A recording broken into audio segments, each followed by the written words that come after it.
Hey, JosefVStalin, and welcome to a vlog that's going to be in direct response to Rommel, and hopefully try and end this whole argument right here and now. If you don't know what's going on, basically what happened was I told Rommel that I liked Lost. Then he flipped out. It was like, how can you like Lost? Lost is for morons. All TV is for morons. Blah blah blah blah blah. And then I got upset. I felt like he was trying to vicariously call me a moron. So I took up arms, and on a vlog I basically called him a closed-minded fool. And then he took up arms and basically reiterated everything that he said to me in the form of a video. But there's a couple things I want to say, and then there's something you said that also very upset me, and I want to address that. But what I want to say right here is that the fact that you don't like my show doesn't bother me. I don't give a crap. I think people can like whatever they like, just so long as it doesn't, interfere with other people. But what upset me was that whole closed-minded mentality. I don't think it's good to be closed-minded about anything, even something as trivial as television. It's not good to be have that mentality about anything. In fact, it's very dangerous, and throughout history it has proved to be very dangerous. And that's why I try to maintain an open mind about everything, and I think that everybody should, because that's how humans expand. That's how our knowledge base expands, by having an open mind, by questioning everything, by finding exceptions to the rules. That's how humans basically evolve. And having a closed mind, it restricts humanity's vision so much, and it's just a dangerous thing to have. And that's what really upset me, because I took you for a more open-minded guy, and I guess I was wrong. But that being said, there are still a bunch of flaws in his argument. You can't say that TV is stupid and then at the same time make videos about games which probably waste more time and money than watching TV, and then go and turn around and declare that TV is stupid. It's ridiculous. It's redundant, and it's stupid. But that's not what I want to get into. What I really want to get into is when you said that you couldn't draw inspiration from fictional characters, fictional stories, fictional things. I just want to state here that I think Rommel is a good guy. Like I said, I think he's a fun guy to talk to. I just think he's a little bit too close-minded for his own good.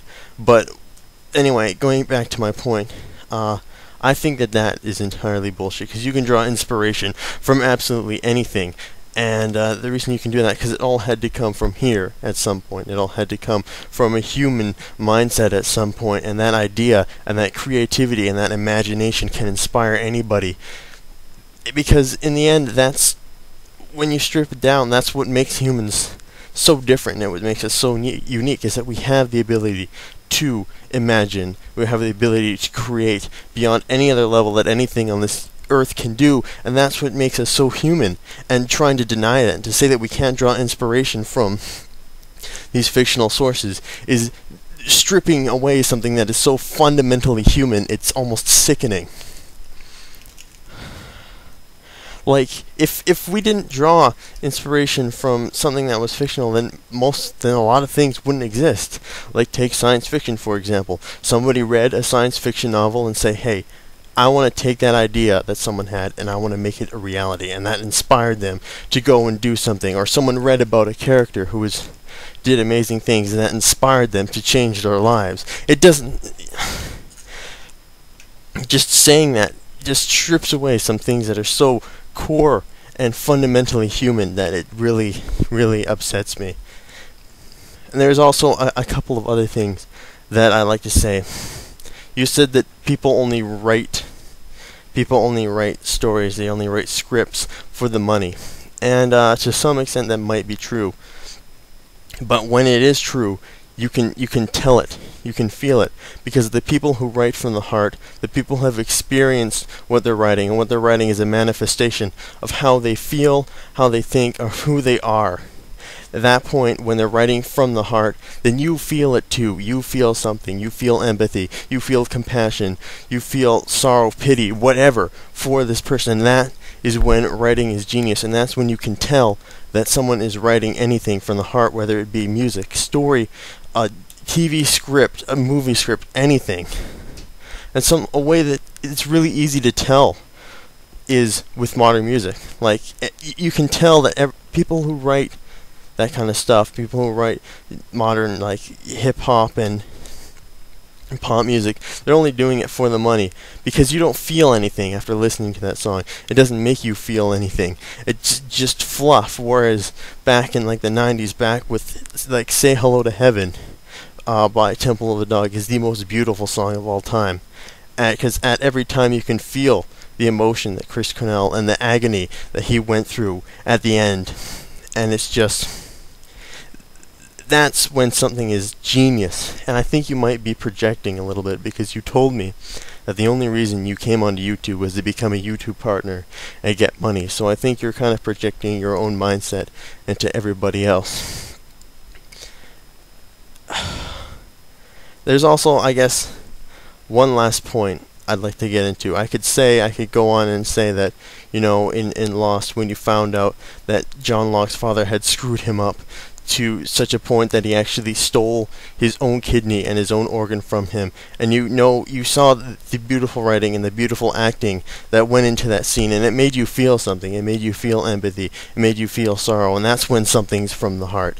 But enough about that. One last point I want to say is that you said that you should draw inspiration from these really larger-than-life characters like Joseph Stalin, like Erwin Rommel, like so on and so forth. And with that, there's a big problem with that, because you can't connect with those people on a human level, on a human basis, and we don't know what kind of people they really are. Yeah, we can infer, but we can never really know, because we're never inside their heads. We can never sit down and have a conversation with them.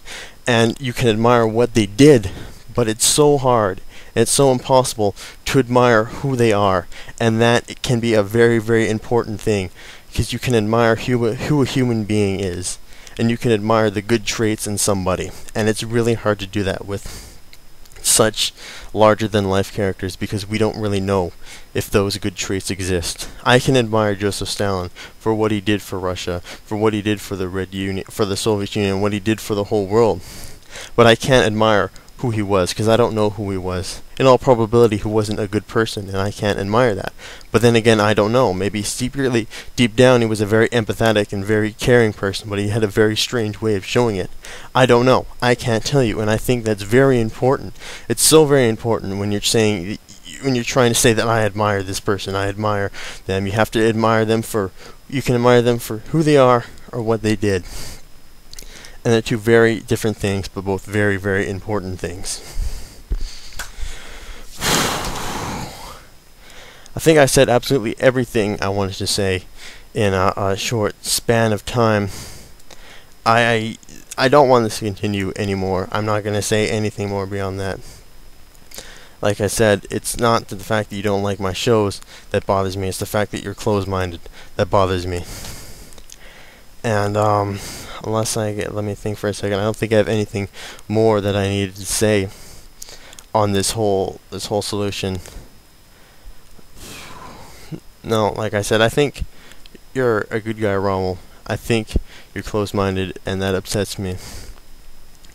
But other than that, I don't have anything more to say on this issue, and I know as soon as I shut this camera off, I'm gonna remember something I desperately wanted to say. That's why I keep stalling. But that's it. All right. Thank you guys for watching. This has been JosefVStalin, and join me next time, where I'm hoping I won't have such an abstract and such like a out there conversation to have with you. I want to maybe it'll be something a little bit more concrete than the values and fundamental formations that go into making humans unique and humans special, and just having humans create all these incredible things that we do. Anyway, I'm done. See you guys.